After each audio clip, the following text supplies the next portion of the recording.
ideia de falar sobre a osteogênese imperfecta ou imperfeita em 30 minutos, eu tive que sintetizar e salientar alguns pontos que eu considero importante falar. Eu vou precisar só desse passador aí, por favor. Muito bem. Então, com relação à osteogênese,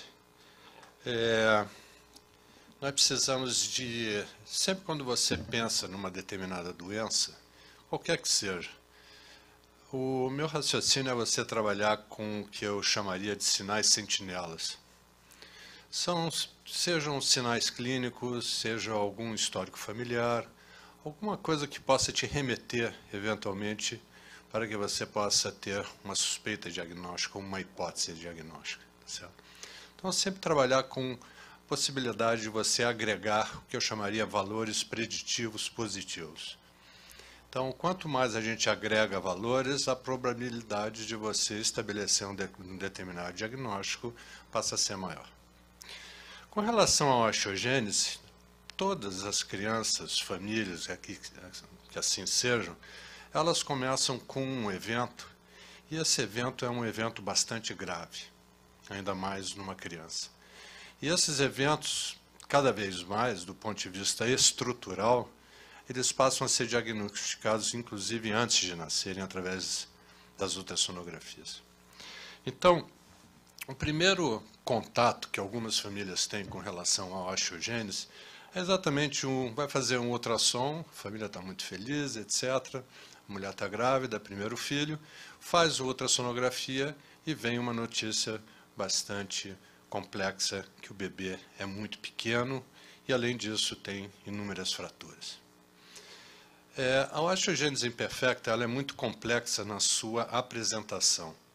Diferentemente de quadros que são mais uniformes, mesmo no que foi considerado anteriormente a mucopolissacaridose, você veja como o fenótipo muda ao longo do tempo. Então, são diagnósticos que eles são complexos na sua própria natureza de apresentação clínica. Então, essas formas muito graves de osteogênese, elas são formas letais, os bebês não nascem, poucas horas de vida, então, obviamente, faz-se uma abordagem do ponto de vista de medicina paliativa, cuidados paliativos, porque nós sabemos que é uma forma letal. Ela não é a mais frequente entre osteogênese, mas ela é frequente como evento em si, principalmente por conta do seu diagnóstico intraútero. Muito bem. Entretanto, a maioria das crianças elas chegam à atenção médica por conta da fratura. Então, são fraturas que ocorrem muitas vezes logo ao nascimento, as crianças nascem fraturadas. Então, vocês imaginam o cenário que é um casal jovem, tem um filho, nenhum pródromo do ponto de vista pré-natal, e o bebê, ao nascer, ele, por vários motivos, ele é identificado uma fratura. Tá certo? Infelizmente, em circunstâncias, eu digo infelizmente, porque nós precisamos sempre considerar no que é mais frequente. Sempre quando você identifica uma fratura patológica num bebê, nós não temos que pensar em osteogênese, e nós temos que pensar em maus tratos. Então, essa é uma questão que eu tenho abordado com mais cuidado agora, e do ponto de vista, inclusive, de publicações referentes à questão da osteogênese, porque eu concordo que tenhamos que considerar maus tratos, e muitas mães com bebês com osteogênese foram já encaminhadas à Defensoria Pública por conta de maus tratos.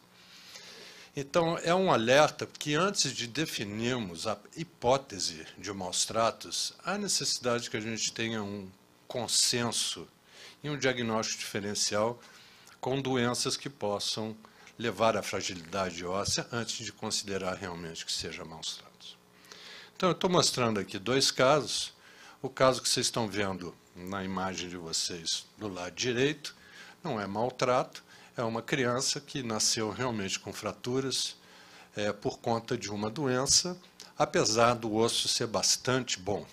E do lado esquerdo, realmente, não chamaria maus tratos. Era uma mãe que tinha 4 filhos, todos eles menores de 6 anos, e o bebê, quem tomava conta, eram os 3 irmãos. A mãe ia trabalhar, então vocês imaginam a situação em que essa criança tinha que conviver, tá certo? Mas, certamente, maus tratos é muito mais frequente que a osteogênese imperfecta, infelizmente. Diante dessas fraturas patológicas, a gente, então, compõe sinais clínicos que a gente possa exatamente aumentar a probabilidade de se estabelecer um diagnóstico de osteogênese. É óbvio, nos bebês que não nascem com dentes, a gente não pode observar dentinogênese. Entretanto, é uma característica bastante comum na osteogênese, que obviamente precisa de uma atenção muito particular, e nós vamos, a Janine vai falar sobre isso um pouco mais tarde. Uma outra característica que é muito frequente, como é um defeito do colágeno, o colágeno é uma estrutura, é uma matéria-prima do organismo que compõe absolutamente todas as estruturas do organismo. Não só do ponto de vista de ligamentos, tendões, vasos, artérias, veias, músculos e assim por diante. Então, é bastante comum observarmos que as cicatrizes nas crianças e indivíduos com osteogênese têm esse aspecto que eu estou mostrando na fotografia do lado esquerdo, mostrando claramente uma falta de cicatrização adequada. Então, fica com esse aspecto chamuscado, é descrito como papel de charuto, né? Perde-se a elasticidade dessas cicatrizes, assim por diante.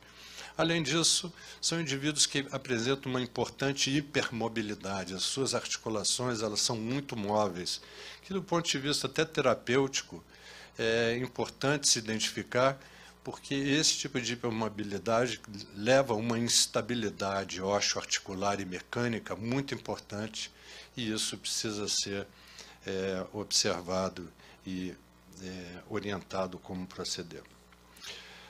Uma outra característica bastante comum também que permite estabelecer esse diagnóstico é o branco dos olhos, a conjuntiva azulada dos olhos. É bastante frequente na osteogênese, não há necessidade de ter essa característica, mas quando presente aumenta esse valor preditivo do ponto de vista diagnóstico. Ok? Muito bem. Então, começamos a compor um quadro, é um quadro que tem fragilidade do osso por conta das fraturas, você tem uma hipermobilidade por o aumento de elasticidade da pele, você tem, nos casos mais velhos da dentinogênese, você tem escleróticas azuladas, então começa a se compor a possibilidade de se tratar de osteogênese imperfeita.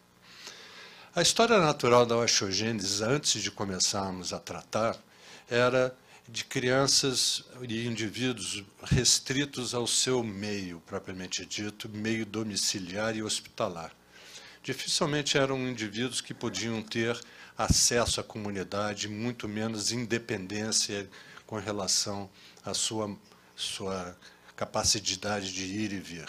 Crianças que ficavam restritas à cadeira de rodas, muitas vezes com intervenções ortopédicas frustras em função da qualidade do osso ser de baixíssima qualidade. Certo? Então, vocês veem 3 exemplos de crianças e de indivíduos que tiveram que usar hastes ou suportes de coluna vertebral para conseguir, ao menos, sustentar esse osso extremamente frágil, com uma densidade óssea. Então, os adultos eram bastante deformados, com uma capacidade de mobilidade muito restrita, a maioria restrita à cadeira de rodas, com inúmeras deformidades e, além disso, uma fragilidade óssea, aumentando a sua vulnerabilidade para fraturas. Então, esse é o cenário, e há tudo isso com uma dor crônica generalizada. Então, um grupo de indivíduos que realmente tinha uma história natural bastante comprometida. As classificações que a gente tem de osteogênese, elas se baseiam na apresentação clínica. Então, obviamente, se você tem uma apresentação clínica com tantas sobreposições e com tanta dispersão clínica, é natural que é muito subjetiva essa classificação. Mas era a primeira classificação que se tinha antes de você ter os testes genéticos. E mesmo assim, mesmo tendo os testes genéticos, a gente não consegue ter o que foi dito anteriormente dessa correlação. Você tem um tipo de alteração genética e teria linearmente um fenótipo específico. Isso cada vez menos a gente mostra na genética clínica atualmente. Então, naquela ideia de um gene mutante, uma doença, realmente isso é mais didático do ponto de vista de aprendizado, mas no dia a dia, no cotidiano clínico, a gente vê que muitas vezes uma mutação pode dar mais de um fenótipo, né? E um fenótipo pode estar associado a mais de um gene. Então, realmente, a heterogeneidade clínica e genética cada vez se documenta mais com os estudos moleculares. E isso é verdade com a osteogênese imperfecta. Então, vocês podem ver todos os tipos de apresentação e, obviamente, é puramente didático essa classificação, que do ponto de vista de intervenção e orientação clínica, faz-se caso a caso, mediante as queixas ou os sinais clínicos que a gente obtém através da propedêutica. O Instituto Fernandes Figueira, ele se tornou um dos 10 centros de referência no Brasil. Em 2001, uma portaria do Ministério da Saúde, ela traz uma série de recomendações para que esses centros de referência se instituam e com uma série de responsabilidades, não só do ponto de vista terapêutico, mas do ponto de vista de coleta de dados e organização dos bancos de dados. Então, em 2002, o Instituto Fernandes Figueira então começa as suas atividades junto à osteogênese imperfecta e devemos isso exclusivamente a um casal, a Fátima e o José Carlos.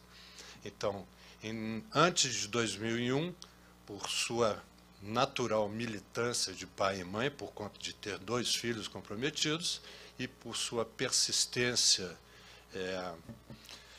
no entendimento de cuidar dos seus filhos e do melhor de qualidade para os seus filhos, começa a procurar, então, os melhores profissionais que tínhamos à época, e com isso surge essa portaria que democratiza o acesso à osteogênese imperfecta subsidiado pelo Estado.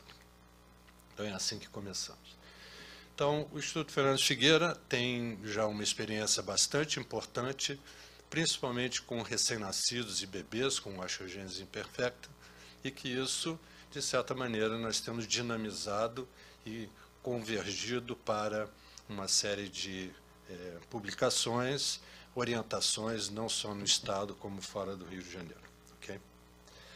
Então, como eu coloquei, todo esse movimento com relação à osteogênese, ela vem anteriormente pela ABOI, que foi fundada por uma antropologista, ela tinha uma osteogênese imperfecta, que começa todo esse movimento associativo voltado para a síndrome de osteogênese, é agregado pela Fátima, pelo Zé Carlos, e poucos participantes dessa associação, e recentemente foi fundada a ANOI, que é a Associação Nacional de Amigos de Osteogênese, que vem agora respondendo pelas ações legais e formais da osteogênese imperfecta. Okay? Se a gente for ver em termos de prevalência, isto é, diagnósticos feitos clinicamente, a gente pode ver que as formas mais leves, que é a tipo 1 e tipo 4, a gente espera 6 a cada 100 mil. Entretanto, se você for fazer um estudo ao nascimento, propriamente dito, você vai procurar a osteogênese, ela se torna muito mais frequente. Certo? Então, aqui no Brasil, nós consideramos que nós temos, por alto, em torno de mais ou menos 12 a 15 mil casos de osteogênese imperfecta. Nós não temos nenhum censo em relação a isso, mas estima-se que é bastante mais frequente do que a gente imagina. Então, vocês estão vendo nesses slides os vários tipos de colágeno que temos. O colágeno, eu creio que vocês conheçam o que é um sisal, uma corda sisal. Não sei se vocês já viram. O sisal, ele é composto por inúmeros pequenos fiozinhos. O fiozinho por si só é muito frágil, mas o sisal você não consegue quebrá-lo. Então, o colágeno, e é esse colágeno tipo 1, a gente pode fazer essa analogia. Então, são fitas únicas que formam um trímero, e é esse trímero que vai compor essas superestruturas proteicas que formam os grandes complexos de sustentação do nosso organismo. Então, é envolvido o colágeno tipo 1. E mais complexo ainda, quando a gente imaginava de uma forma muito simplória e muito ingênua que nós estávamos trabalhando com 2 genes, na verdade, hoje existem pelo menos 21 genes relacionados à osteogênese imperfecta, ou pelo menos se expressando do ponto de vista clínico com fraturas, com hipermobilidade, com problemas de sustentação e uma série de complicações no adulto, que a gente vai ver um pouco mais adiante.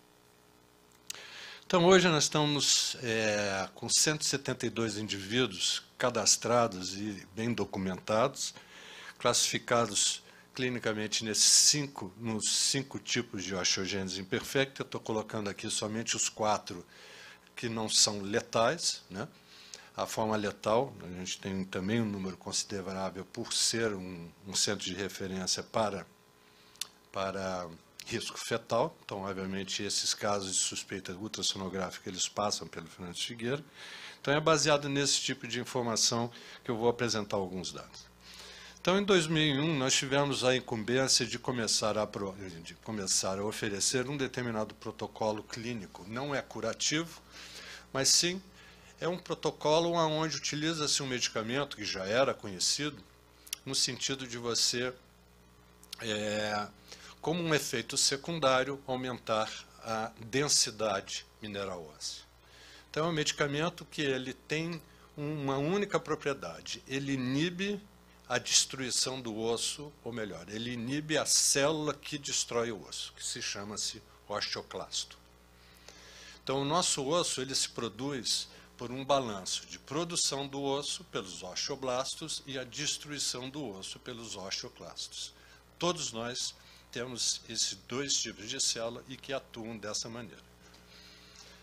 E tem uma série de fatores ou cofatores que mantêm a qualidade do osso. Então, por exemplo, o mais importante deles é o hormônio, né? Tanto o hormônio masculino como feminino, tanto é que na puberdade o nosso osso fica extremamente saudável. Na menopausa ou na andropausa, o nosso osso perde de qualidade porque você perde a capacidade de ter esses fatores protetores hormonais. Então, seguindo um protocolo canadense, é utilizado um protocolo que faz infusões venosas com esse medicamento que é chamado de pamidronato disódico. Okay?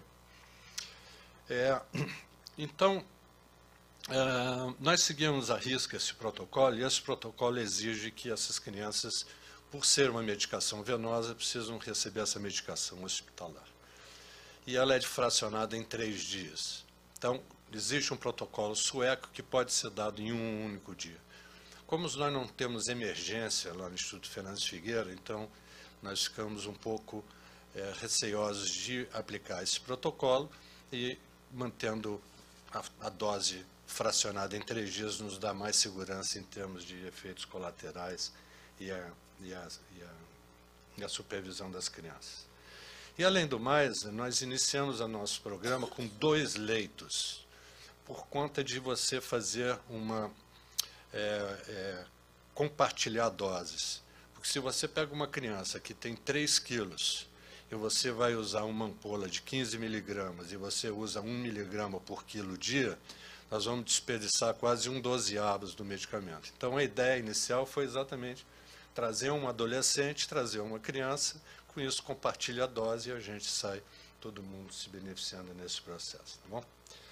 Então, vocês vejam, nós temos excepcionais resultados. Eu creio que dentro de um panorama geral, apesar de não ser curativo, a gente tem vivenciado e tem o privilégio de vivenciar inúmeros benefícios que a gente está levando a essas famílias. Então, a primeira delas é a sobrevivência. Indiscutivelmente, estão vivendo mais. Todos nós estamos vivendo muito mais, mas eles agora conseguem viver muito mais, com uma qualidade de vida muito mais adequada e com menos vivência hospitalar. Eu acho que isso é muito importante. eles começam a não ter que conviver com o ambiente hospitalar, tá certo? Que cá para nós não é absolutamente nada saudável, né? Então, vocês veem, como é que você começa um programa do nada? Então, o que eu pedi para a Fátima, como ela tinha um registro e continua tendo um registro melhor que o nosso. Então, eu cheguei, Fátima, faz um favor para mim, você seleciona quem você acha que é o mais grave e manda vir nos procurar. Então, casos como esse, era um rapaz de 21 anos que não podia mexer o pescoço, porque ele fraturava só ao mexer o pescoço. Então, vocês vejam como ele estava depois que começou a receber a medicação, certo? E, além disso, casos que vêm muito cedo, permitiam-nos começar a mudar a questão osteoarticular e osteomuscular desses indivíduos. Tem inúmeros problemas do osso ainda, porém, vocês vejam como a qualidade, né, do indivíduo em si, ele fica estampado nessas fotografias, né? Então, esse menino, ele chorava ao ser carregado por tanta dor que sentia, com medo de fratura. Então, vocês vejam quais são os resultados, as fotos falam por si só. Tá bom? Tudo bem, sendo um pouquinho mais preciso agora com relação à qualidade do osso, então nós temos a possibilidade de fazer a densitometria óssea. E a densitometria óssea, vocês sabem que só pode ser feita a partir de 6 anos de idade, aonde você não é que possa. O ideal é que seja feito a partir dos 6 anos de idade, porque você tem um controle pareado do mesmo sexo normal. Então, levando isso em consideração, começamos a adquirir experiência em densitometria ósseas, onde o próprio indivíduo é o seu próprio controle. Então, quando você entra na máquina da densitometria, o aparelho tem que ser tarado é meio pejorativo, mas ele tem que ser sensibilizado para ele identificar o que é o osso, ok? Então, tanto é quando você tem uma haste, você não pode fazer a densitometria, porque se você coloca como osso o que você quer, a densidade vai ficar muito grande, porque ele mede a haste. E se você pega a haste como controle, ele não pega o osso, porque é muito menos denso. Então, geralmente, quem tem haste, você não pode fazer a densitometria daquele segmento. Então, se vocês forem ver na primeira linha, essas são crianças que foram tratadas durante 1 ano apenas, e vocês vejam que a gente aumenta o conteúdo mineral ósseo em gramas em mais de 60%. E uma série de outros parâmetros que são detalhes da densitometria. Agora, o mais importante também na primeira linha, que em 1 ano nós reduzimos em 87% as fraturas relatadas. Então, são indivíduos que vinham com histórico de quase 50 fraturas, 30 fraturas, 100 fraturas, e a gente reduziu em 87% no coletivo. Tá bom? E se vocês verem a terceira coluna, para mim foi o que mais chamou a atenção, é a diminuição da dor. Como é que a gente faz com uma criança para ela mensurar o que é uma dor? Não só uma criança. A dor, ela é muito subjetiva, ela é muito pessoal.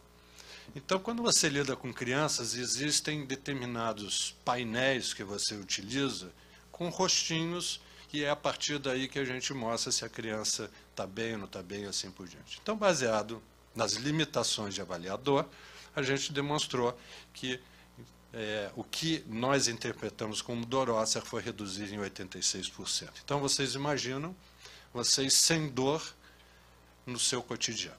É uma mudança radical de qualidade de vida. Eu não sei porque nós temos tido o privilégio de ter excepcionais fisioterapeutas, e se vier de Juiz de Fora são gênios. Porque todas que vieram de Juiz de Fora são espetaculares. Não que as cariocas não sejam tão boas quanto as de Juiz de Fora. Agora, a questão da fisioterapia me parece essencial na osteogênese, muito mais do que seja o terapêutico, medicamentoso. Porque a fisioterapia ela vai trabalhar com um conjunto de intervenções que, no cotidiano, é muito mais funcional, muito mais de acessibilidade, muito mais de minimizar complicações do que o medicamento propriamente dito. E tem uma lógica por conta desse ciclo vicioso que eu estou colocando para vocês ali. Se vocês têm uma fratura, vocês naturalmente têm uma imobilidade que, por sua vez, associado à dor e o receio dessa mobilidade, você começa a diminuir a capacidade do osso responder ao tátil e à pressão. Então, nós temos os ossos, eles têm o que são chamados de sensores mecanostáticos que precisam ser pressionados. Então, essas crianças não podem ficar paradas, e é o que faziam sem antes poder fazer a medicação. Então, com isso, você trabalha em diferentes níveis. Você vai trabalhar não somente você veja, um médico falando de fisioterapeuta, elas vão gostar disso. Funcionalidade, ações preventivas, os estímulos táteis. Então, você cria esses facilitadores do desenvolvimento do motor e da reabilitação. E é algo que a Fátima e o Zé Carlos, desde 2002 que eu os conheço, eles falam, tem que fazer a fisioterapia, não adianta só fazer a intervenção ortopédica ou medicamentosa. E vocês vão ver na parte da tarde, quando o Pedro Henrique falar sobre a questão ortopédica, realmente os benefícios medicamentosos têm sido bastante importantes também do ponto de vista para eles. Então, obviamente, a fisioterapia na osteogênese ela é administrada de acordo com as restrições impostas pela condição. E tem a finalidade que os pacientes adquiram ou potencializam habilidades motores e funcionais de forma a minimizar suas dificuldades e deficiências. E isso tem sido praticado. Tá bom? Então, obviamente, se a gente agora introduz o bisfosfonato, reduz fratura, diminui dor e você melhora a sua funcionalidade, é natural que essas crianças começam a ter um outro perfil. E eles começam a ter uma outra história natural, e é essa história natural que nós estamos documentando a partir de 2002. E juntamente com profissionais muito gabaritados. Okay? Então, a funcionalidade é um movimento para a vida, indiscutivelmente, em qualquer sentido, mas especialmente para essa patologia que é muito preocupante. Então, começamos a ter exatamente a criatividade. Né? Então, se a gente pode, dentro d'água, fazer um movimento melhor, por que não botar uma criança dentro de um balde? E nós estamos sugerindo fazer isso até com adultos. Existem adultos com osteogênese que não conseguem ficar de pé, por conta das suas deformidades, mas eles podem fazer isso dentro de um tanque. Né? Então, obviamente, a gente tem promovido uma série de ações e que fica muito difícil da gente poder utilizar isso cientificamente. Né? Cientificamente, você tem que ter metodologias científicas muito precisas, mas a gente não está fazendo pesquisa, nós estamos fazendo, são cuidados e a saúde. Então, são modalidades vindo com soluções muito simples e que têm uma eficácia e uma resolutividade bastante importante para as famílias. E não somente isso, se a gente diminui dor e aumenta a força do osso, você pode começar a fazer realmente a fisioterapia mais ativa com todos os métodos que os fisioterapeutas sabem fazê-lo muito bem. Okay? E, coincidentemente, nós temos o ortopedista, cirurgião ortopédico chegando. Então, se a gente aumenta essa densidade mineral óssea e são crianças extremamente deformadas, eles vão ter possibilidade, então vocês vejam, com ossos muito, muito ruins em termos da sua qualidade, nós podemos agora alinhá-los. Então, você consegue, com um osso mais denso, você consegue fazer uma reconstrução linear desses ossos. Então, vocês veem a fotografia da direita, o que era o fêmur bilateral e o que passa a ser, uma vez feito a reconstrução desse osso com as hastes. Então, literalmente, ficam muito mais lineares, o seu peso distribuído contra a gravidade de uma forma muito mais homogênea e uniforme, e, obviamente, não somente isso, cresce. Né? Ela vai ficar mais alta por conta de se tornar menor. O segundo trabalho que eu gostaria de comentar é essa também, fisioterapeuta, que veio de Juiz de Fora, que é uma geninha, menina. Então, o que ela fez? Vocês sabem que o CID, ele é um número, né? O CID de doença, né? A Classificação Internacional de Doença. Ela te dá o CID de osteogênese Q78. E aí? O que a gente vai fazer com isso? Então, o que nós fizemos? Nós começamos a validar um outro tipo de classificação, que é chamada Classificação Internacional de Funcionalidade. Então, só para vocês terem um exemplo, ele é dividido em todas essas partes que eu estou apresentando aí, Então, a estrutura e função do corpo, atividade, participação, fatores ambientes, fatores pessoais. Correto? Então, enquanto o CIT é aquele número que é 78.0, então vamos ver o que a CIF me dá. Como que ela me classifica em termos de funcionalidade. Então, se eu for pegar a estrutura e função do corpo, veja, eu tenho deformidades, flexibilidade, força muscular, equilíbrio, fraturas ou não, certo? Com relação a atividades, andar, rolar, vestir-se, uso de cadeiras e correr. Veja como a gente consegue ser muito mais preciso naquele indivíduo propriamente dito. Então, 2 casos de osteogênese imperfectos serão classificados completamente diferentes pela classificação internacional de funcionalidade. Inclusive essa questão da participação, que é o ambiente, né? Então você vai ver o lazer, a sua forma, a sua forma de ter a sua fé, etc. Isso tudo precisa ser prestigiado e privilegiado, né?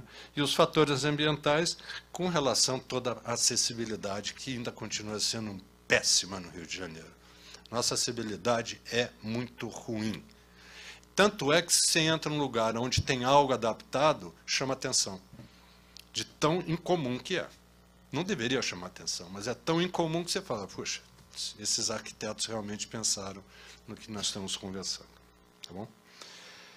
Por fim, como já foi colocado anteriormente pela Raquel, o aconselhamento genético é fundamental. A osteogênese imperfecta é uma doença familiar. Só que existem doenças genéticas que, mesmo com o maior controle que a gente possa ter, elas não vão sumir do mundo. Por quê? Porque elas são decorrentes que são chamadas mutações novas. Então, a cada geração, independente da idade do casal, nós estamos susceptíveis ao aparecimento de novas mutações germinativas. E é aí que a osteogênese pega. Então, a osteogênese, ela tem um percentual importante que são chamadas mutações novas. Elas surgem a partir daquele indivíduo. Ok? Nós não estamos parados, nós temos muita motivação, é um grupo muito motivado, com muitas lacunas a serem preenchidas. Entretanto, eu creio que a nossa missão, que começou em 2002, eu creio que a gente vem alcançando e com os objetivos de uma forma bastante cautelosa e objetiva dentro do serviço público. Eu acho que isso é muito importante. Isso é um ganho para todos nós. Okay? E, obviamente, é isso que a gente quer. A gente quer que esteja integrado, trabalhando, produzindo e que tenha a melhor qualidade de vida, tendo uma doença rara. Então, é um trabalho de um grupo muito grande. Eu sou porta-voz muitas vezes, mas eu dependo de muitos profissionais para que a gente possa ter esse resultado final. Então, com isso, eu encerro a minha apresentação. Muito obrigado.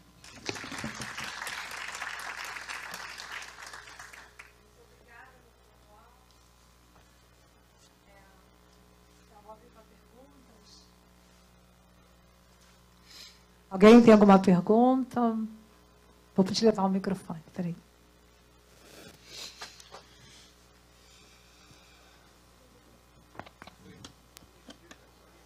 É só ligar aí o seu, por favor.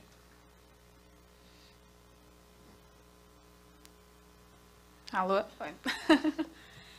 Bom dia. Doutor Juan, só para tirar uma dúvida com relação a que você tinha comentado, na verdade você não comentou em relação ao alendronato, né, que é um medicamento oral que pode ser também utilizado após a infusão do pamidro.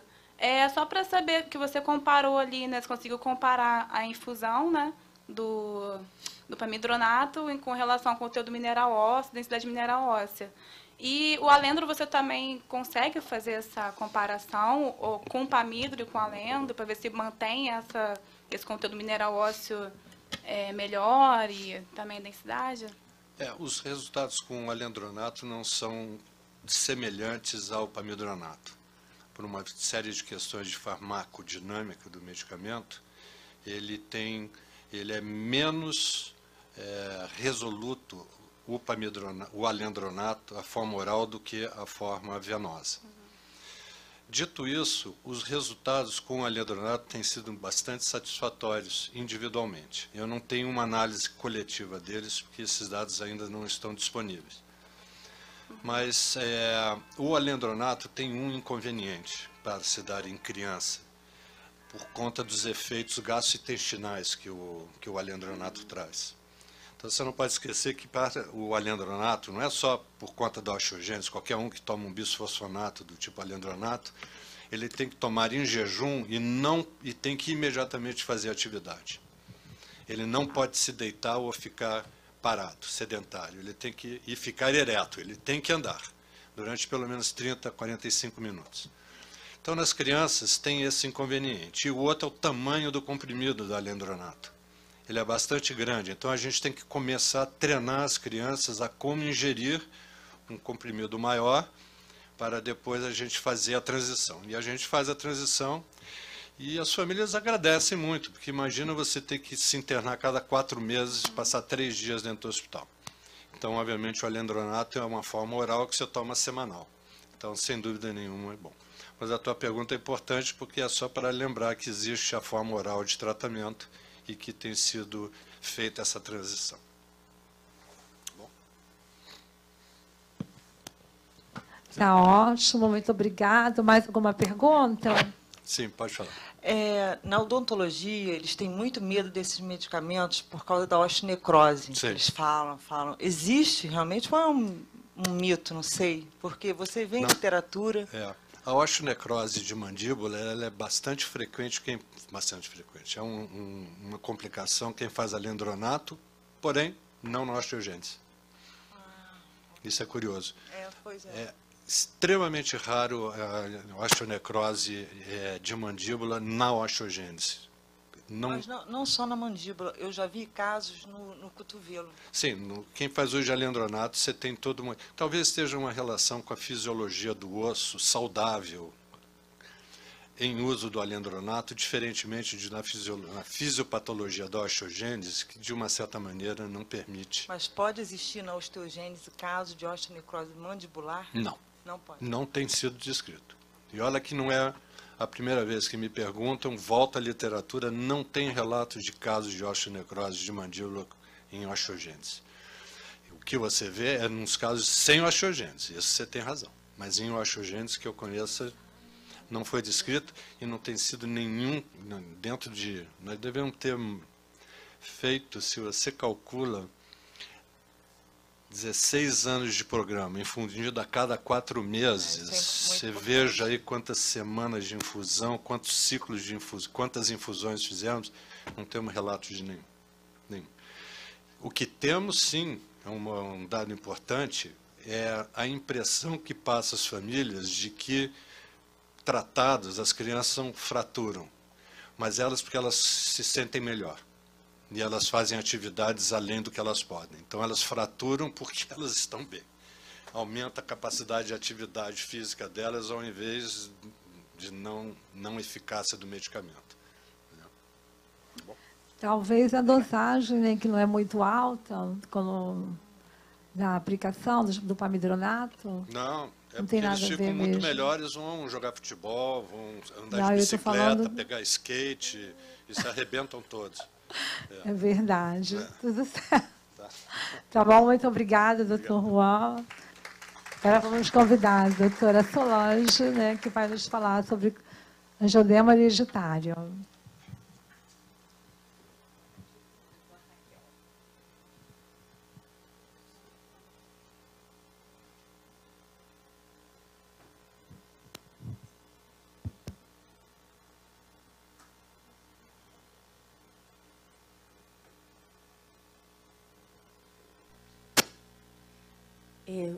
Será que eles poderiam